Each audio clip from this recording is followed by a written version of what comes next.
Haleluya. Puji Tuhan, pada saat pagi hari ini kita kembali lagi dikuatkan oleh firman Tuhan lewat program Berkat Pagi di channel YouTube GPDI Immanuel Garut. Saat ini Bapak Ibu kita sudah sampai di kitab 2 Tawarikh. Langsung sama-sama kita akan lihat Alkitab kita di dalam kitab 2 Tawarikh pasal yang pertama. Kita akan baca ayat yang ke-7 sampai ayat yang ke-12. Saya akan baca kepada kita. Firman Tuhan berkata begini, pada malam itu juga Allah menampakkan diri kepada Salomo dan berfirman kepadanya, mintalah apa yang hendak kuberikan kepadamu. Ini kejadian setelah Raja Salomo mempersembahkan korban di hadapan Tuhan.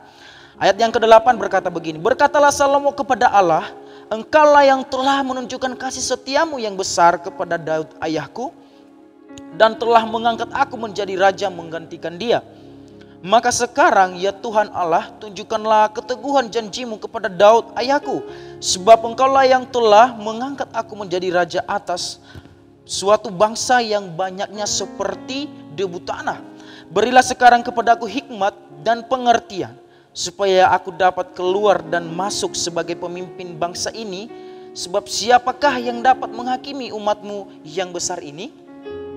Berfirmanlah Allah kepada Salomo, oleh karena itu yang kau ingini dan engkau tidak meminta kekayaan, harta benda, kemuliaan, atau nyawa pembencimu, dan juga tidak meminta umur panjang, tetapi sebaliknya engkau meminta kebijaksanaan dan pengertian untuk dapat menghakimi umatku yang atasnya aku telah merajakan engkau. Ayat yang ke-12, maka kebijaksanaan dan pengertian itu diberikan kepadamu. Selain itu, aku berikan kepadamu kekayaan, harta benda, dan kemuliaan, sebagaimana belum pernah ada pada raja-raja sebelum engkau, dan tidak akan ada pada raja-raja sesudah kau.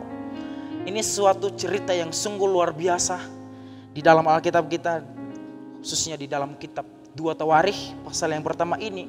Kita lihat di dalam perikop kita, doa Salomo memohon hikmat. Bapak Ibu, ini sebuah kejadian di mana pada waktu itu datanglah firman Tuhan kepada seorang Raja Salomo. Raja Salomo kita terkenal, luar biasa terkenal dalam Alkitab kita.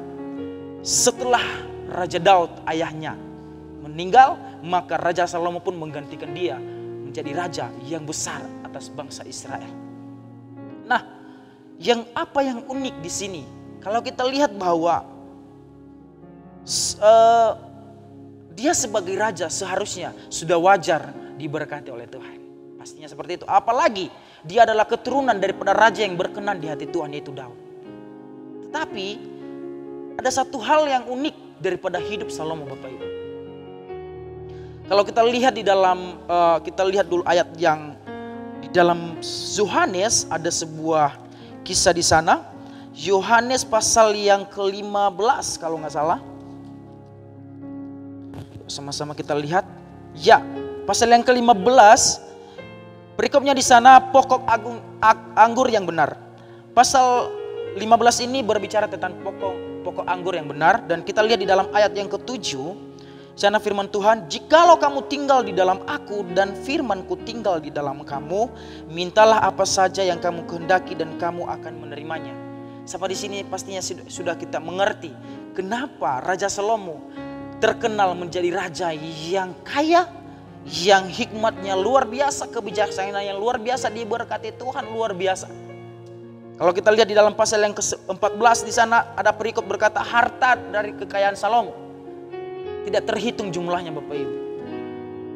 Nah, di pasal yang ke-15 tadi di Yohanes kita di situ melihat suatu kalimat di mana di sana berkata bahwa jikalau kamu tinggal di dalam aku dan aku tinggal di dalam kamu, maka minta apa saja yang kamu kehendaki akan kuberikan kepadamu.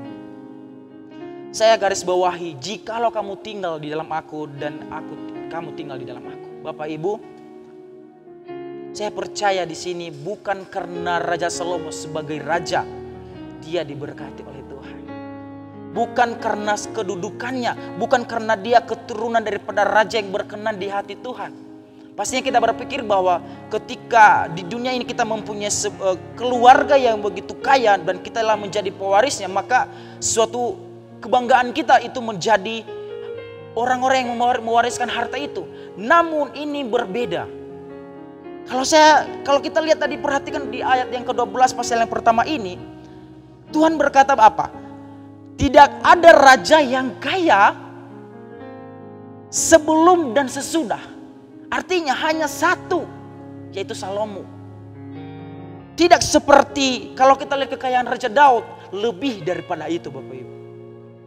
Kenapa demikian?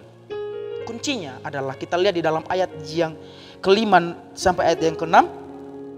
Namun mezbah tembaga yang dibuat Bezaleel bin Uri bin Hur masih ada di sana di depan kemah suci Tuhan. Maka kesanalah Salomo dan jemaah itu meminta petunjuk Tuhan. Salomo mempersembahkan korban di sana di hadapan Tuhan di atas mezbah tembaga yang di depan kemah pertemuan itu. Ia mempersembahkan 1000 korban bakaran di atasnya.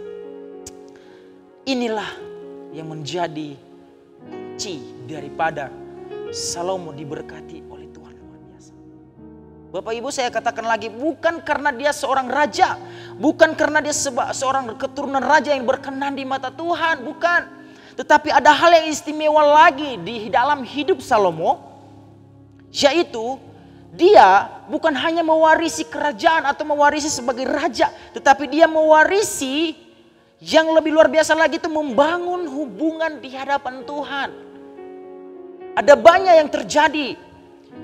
Faktanya Bapak Ibu, ada banyak fakta yang terjadi bahwa ketika ada seseorang di dalam keluarga yang begitu kaya namun dia mewariskan kepada anaknya, itu kebanyakan itu bukan justru mengembangkan tetapi justru menghancurkan. Tetapi ini berbeda. Makanya ketika saya membaca Alkitab ini, saya tidak heran lagi kenapa Salomo ini diberkati oleh Tuhan. Sampai Tuhan berkata begini, mintalah apa yang hendak kuberikan kepadamu.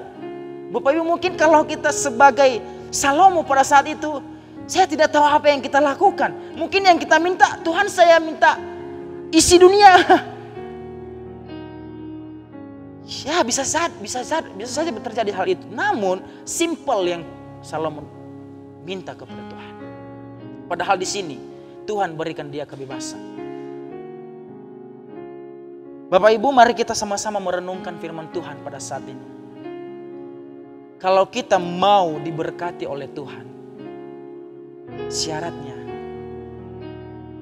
tinggallah di dalam Tuhan. Di dalam Yohanes tadi berkata, tinggallah di dalam Tuhan dan izinkanlah Tuhan tinggal di dalam hidup kita. Apa artinya?